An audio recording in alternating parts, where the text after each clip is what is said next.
സൗദിയുടെ പടിഞ്ഞാറൻ പ്രവിശ്യയുടെ ചില ഭാഗങ്ങളിലും തബൂക്ക് ഉൾപ്പെടെ മേഖലയിലും കനത്ത മഴയെത്തി. മദീനയുടെ ചില പ്രദേശങ്ങളിൽ മഴ തുടരുകയാണ്. ഈ ആഴ്ച സൗദിയുടെ വിവിധ മേഖലകളിൽ മഴയുണ്ടാകുമെന്ന് കാലാവസ്ഥാ നിരീക്ഷണ കേന്ദ്രം മുന്നറിയിപ്പ് നൽകി.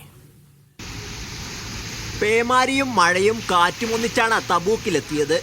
ഇന്നലെ മുതൽ ആരംഭിച്ച മഴ ഇന്ന് വൈകുന്നേരം വരെ തബൂക്കിന്റെ പല ഭാഗങ്ങളിലായി തുടരുന്നു. ഹക്കിൽ ഉൾപ്പെടെ സൗദിയുടെ ജോർദാൻ അതിർത്തി പ്രദേശങ്ങളിൽ വെള്ളക്കെട്ടുണ്ടായി.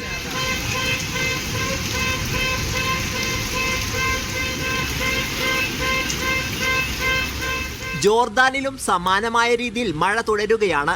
ഇവിടെ നിരവധി വാഹനങ്ങൾ ഒലിച്ചു പോയിട്ടുണ്ട്. ഇതുവരെ ആർക്കെങ്കിലും ആളപായമുണ്ടായതായി റിപ്പോർട്ടുകളില്ല. തബൂക്കിനോട് ചേർന്നുള്ള അൽജൗഫ് പ്രവിശ്യയിലും മഴയെത്തി. ജോർദാൻ അതിർത്തി പ്രദേശങ്ങളായ ഖുറയാത്ത് ഉൾപ്പെടെയുള്ള മേഖലകളിൽ മഴ ഇന്നലെയും തുടരുകയാണ്.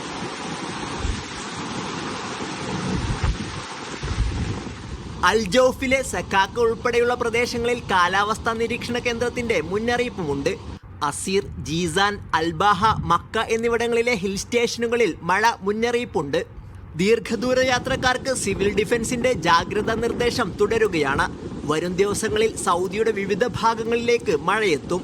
റിയാദ്, കിഴക്കൻ പ്രവിശ്യ ഉൾപ്പെടെയുള്ള പ്രദേശങ്ങളിലേക്ക് മഴ ഇതുവരെയും എത്തിയിട്ടില്ല. ഇവിടങ്ങളിലേക്കും വൈകാതെ മഴയെത്തുമെന്നാണ് കാലാവസ്ഥാ നിരീക്ഷണ കേന്ദ്രം അറിയിക്കുന്നത്. ഇതോടുകൂടി കാലാവസ്ഥ കൂടുതൽ തണുപ്പിലേക്ക് മാറും. Sabith Saleem, media 1, Jeddah.